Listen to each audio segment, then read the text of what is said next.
Voter list क्या सरकार बनाती है? मैंने नहीं बोला। नहीं, आपने बोला क्या, और आपने सही बोला कि सरकार वोटर लिस्ट नहीं बनाती है। मगर पूरे देश में वोटर लिस्ट पर सवाल उठ रहे हैं, हर स्टेट में, हर ऑपोजिशन के स्टेट में, और महाराष्ट्र में black and white voter list पे सवाल उठे हैं। तो पूरा ऑपोजिशन मिलकर सिर्फ ये बोलने दीजिए, पूरा ऑपोजिशन सिर्फ मिलकर ये कह रहा है कि वोटर लिस्ट पे यहां पे एक डिस्कशन हो जाए। ओके। आप बनाते नहीं हो, इसको हम एक्सेप्ट कर रहे हैं, आप डिस्कशन तो कीजिए। आनंद भदौरिया जी। Okay, good. हमको भी एडमिट दीजिए अध्यक्ष जी, सर। वोटर लिस्ट पे अध्यक्ष जी दे दीजिए। आनंद भदौरिया जी। वोटर लिस्ट पे दो। नेता प्रतिपक्ष ने कहा कि अगर हम इंडी अलायंस की सरकार बनाते तो हमारा भाषण किस प्रकार का होता, उस भाषण के विषय में आज मैं संबोधन करूंगा।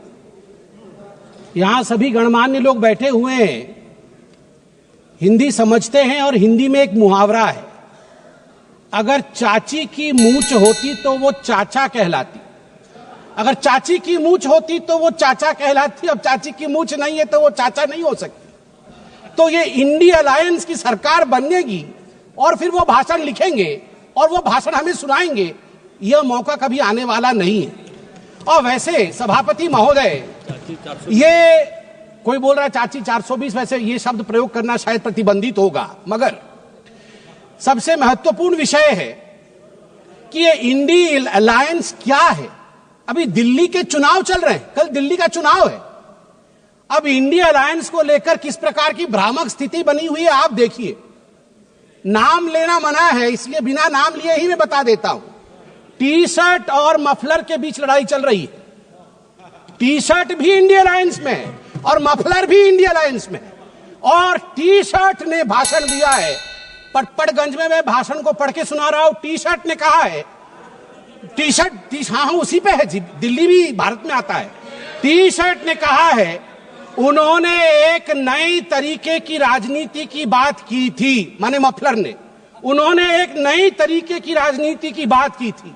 खंबे पर चढ़ गए थे स्वेटर पहनकर, छोटी सी गाड़ी में आया था। कौन सी गाड़ी थी? एल्टो थी। तो किसी ने पीछे से कहा नहीं वैगनार। अच्छा, वैगनार से आए थे और सीधे शीश महल में जाके पार्किंग हुई है उनकी, सीधे शीश महल में। सबसे बड़ा घोटाला, शराब घोटाला किया है, ऐसा नेता प्रतिपक्ष ने आम आदमी पार्टी के लिए भरे सभा में कहा है। और मफलर भी पीछे नहीं हटे, मफलर ने भी अटैक किया है।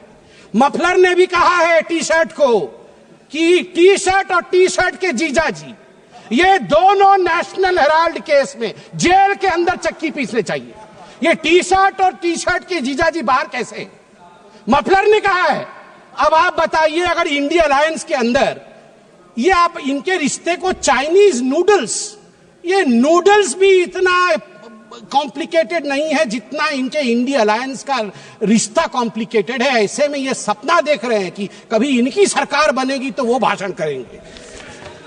आज चीन के विषय में तो 34 बार चीन का नाम लिया गया। चीन में मैन्युफैक्चरिंग, चीन में प्रोडक्शन, सब कुछ बताया गया। आज मैं हकीकत रखना चाहता हूं। सभापति महोदय, अटल बिहारी वाजपेयी जी की सरकार, मैं कागजात लेके आया हूं मैन्युफैक्चरिंग का। चीन की मैन्युफैक्चरिंग की बड़ाई कर रहे थे आदरणीय राहुल जी।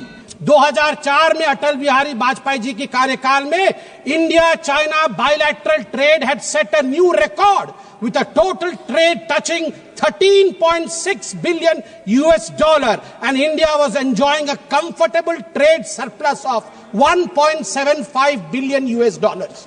इंडिया का ट्रेड सरप्लस था। हम एक्सपोर्ट ज्यादा कर रहे थे, इंपोर्ट कम कर रहे थे, 1.7 बिलियन डॉलर अधिक कमा रहे थे। मगर 2004 से 2014 तक 10 वर्षों में इनकी पार्टी ने ध्वस्त कर दिया उसे। 25 गुना जो डेफिसिट होता है, ट्रेड डेफिसिट, वो बढ़ा के रख दिया इंडिया और चाइना के बीच में। मैं आज सवाल पूछना चाहता हूं, यही करार हुआ था क्या? ये जो दोनों गए थे चीन में, MOU साइन हुआ था शी जिनपिंग के साथ, राहुल गांधी जी ने किया था क्या? यही करार किया था? आप बताइए, अब अनएम्प्लॉयमेंट के विषय में बातचीत हुई थी। अनएम्प्लॉयमेंट का रिकॉर्ड यहां मैं स्ट्रेट रखना चाहता हूं। RBI KLEMS, capital, labour, energy, material और सर्विसेज, इसके माध्यम से देश का एम्प्लॉयमेंट निर्धारित होता है। मैं आपको यहां आंकड़े दे दूं, जहां 2004 से 14 के बीच जब यूपीए की सरकार थी तो मात्र 2.9 करोड़ नौकरी दी गई थी। वही मोदी जी के 10 वर्ष के कालखंड में 2014 से 2024 के बीच 17 करोड़ की नौकरी दी गई है। 2.9 करोड़ वर्सेस 17 करोड़। यूपीए की कार्यकाल में एम्प्लॉयमेंट का ग्रोथ रेट मात्र 6% था और वही मोदी जी के कार्यकाल में 10 वर्षों से एम्प्लॉयमेंट का रेट 6% से बढ़ के 36%, 36% हुआ है। और कल राहुल गांधी बोल रहे थे कि यूपीए भी फेल हुई, एनडीए भी फेल हुई। अरे राहुल जी, यूपीए तो फेल हुई, आप फेल हुए मतलब यूपीए, वो आप जो है वो 8 तारीख को फेल होगी। आप तो फेल हुए ही हुए हैं, मगर हम डिस्टिंक्शन के साथ पास हुए हैं, डिस्टिंक्शन के साथ। युवाओं के बारे में राहुल जी बोल रहे थे। इंडिया स्किल रिपोर्ट पढ़िए साहब, India skill report. Youth employment of graduates singularly and drastically increase from 33.95% in 2013 to 54.81% in 2024। ये जंप है, ये छलांग है मोदी जी के अंतर्गत। सभापति महोदय, अधिक समय नहीं लूंगा। मैं आपको 2 और छोटे छोटे विषय हैं, गंभीर विषय है, वो रखना चाहता हूं। एक विषय है चीन को लेकर। चीन को लेकर कहा गया कि आर्मी और प्रधानमंत्री के बीच कहीं ना कहीं संबंध खराब है। चीन को लेकर कहा गया कि हमारी जमीन हड़प ली चीन ने। 38,000 वर्ग किलोमीटर, 38,000 स्क्वायर किलोमीटर भारतवर्ष का जमीन चचा नेहरू ने चीन को दिया था। और मैं यहां पर ऑन रिकॉर्ड नेहरू जी के भाषण को रख रहा हूं।